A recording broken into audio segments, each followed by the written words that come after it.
오늘 말씀은 누가복음 24장 말씀입니다. 십자가에서 죽으시고 3일 만에 부활하신 주님께서 제자들에게 나타나셔서 사명을 부여하시는 내용이 오늘 본장에 기록되어 있습니다. 13절 이하에 보시면 엠마오로 가는 두 제자에게 예수님이 나타나신 것이죠. 엠마오로 가는 두 제자들이 예루살렘에 있었던 일들을 서로 대화하고 있을 때에 그때 주님께서 무슨 이야기를 나누냐 하고 동행하신 것입니다.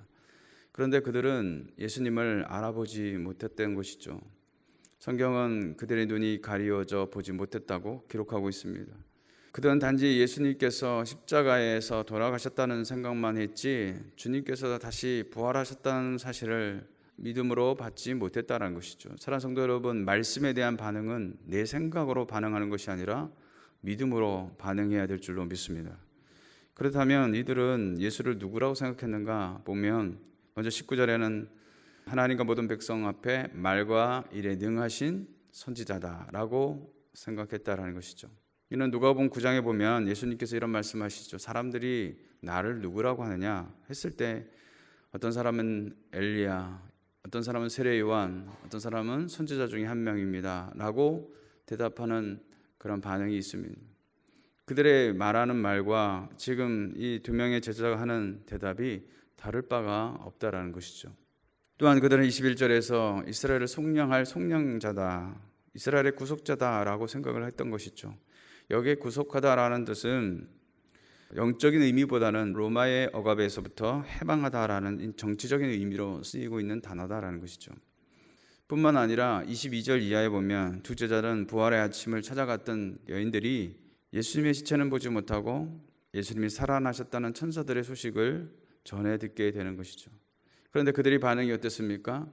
그 사실을 듣고 놀라워했다라는 것이죠. 왜 놀라워했겠습니까? 자신들의 예측, 곧 죽은 자의 부활이란 상상조차 할 수 없었던 일이었기 때문에 그렇습니다. 사실 이러한 소식을 들었다면 놀랄 일이 아니라 주님께서 말씀하신 대로 3일 만에 부활하셨구나라고 그들이 믿음으로 반응하고 그들이 믿지 못했던 것에 대해서 회개해야 마땅할 것이다 라는 것이죠. 사랑하는 성도 여러분, 과연 이들이 예수님의 제자라고 할 수가 있겠습니까?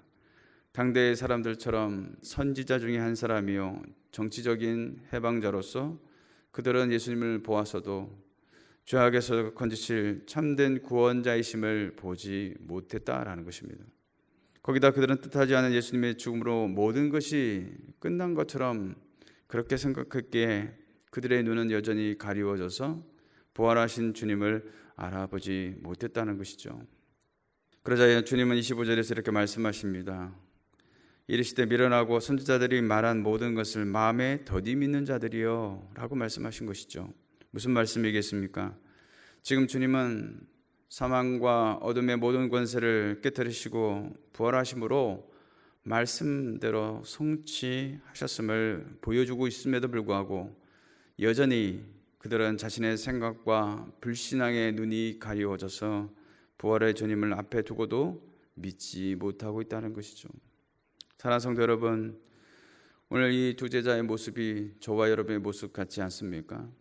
말씀은 말씀대로 듣지만 그러나 그 말씀에 대한 믿음은 전혀 없어서 삶에서는 여전히 불신앙으로 살아간다라는 것이죠. 결국 하나님의 도우심이나 능력을 기대하거나 믿으려 하지 않고 자기의 지식과 경험으로 문제를 해결하며 살아가려고 하지 않느냐라는 것입니다.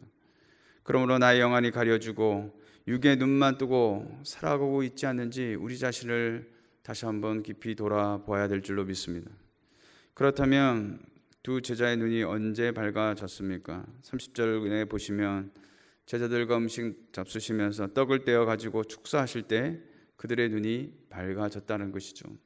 이처럼 우리 약함을 아시는 주님께서는 다시금 은혜의 자리로 나오게 하시고 영안을 뜨게 하심으로 말미암아 부활의 주님을 믿는 제자의 삶을 살기 원하시는 줄로 믿습니다.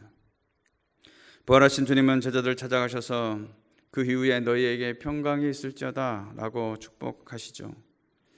그러나 여러분, 그 이후에 나온 본문의 제자들의 모습을 한번 보시면 여전히 그들은 예수님을 보고서도 두려워하거나 의심하는 자들이 있었다는 것이죠. 이것은 38절의 주님의 말씀에서 확인할 수가 있는 것이죠. 이렇게 여전히 의심하는 제자들 향해서 예수님은 이렇게 말씀하십니다. 나를 만져보라. 이는 예수님의 부활이 육체적 부활로서 가장 결정적인 증거가 되기 때문에 그렇게 의심이 들면 나를 만져보고 확인해 보라고 말씀하시고 계신 것입니다. 그렇다면 예수님은 자신을 만져보라고 하시면서까지 부활에 대한 의심을 해소시켜 주고 계신 것이죠. 왜 이렇게 하셨을까요? 의심하여 믿지 못하는 자가 아니라 믿는 자로 살라는 것이죠. 제자들 가운데 도마가 그랬습니다. 요한복음 20장에 보면 도마는 부활하신 예수님에 대한 소식을 듣고도 믿지 못하면서 자신이 예수님 못자국에 손을 좀 넣어보고 옆구리에도 좀 손가락을 넣어봐야 내가 믿겠습니다. 이렇게 말하고 있는 것이죠. 그러자 주님은 도마의 말대로 손을 내밀어 넣어보라 이렇게 말씀하신 것입니다. 그러면서 하신 말씀이 무엇입니까? 믿음 없는 자가 되지 말고 믿는 자가 되라. 너는 보고 믿느냐? 보지 않고 믿는 믿음이 더욱 복되도다 라고 말씀하신 것이죠. 사랑하는 성도 여러분, 주님은 저와 여러분의 믿음이 의심하지 않고 어떤 환경에도 요동치 않는 굳건한 믿음으로 살아가기 원하시는 줄로 믿습니다. 바꿔 말하면 의심은 주님과의 관계를 깨뜨리는 원인이 됨을 잊지 말아야 한다는 것이죠.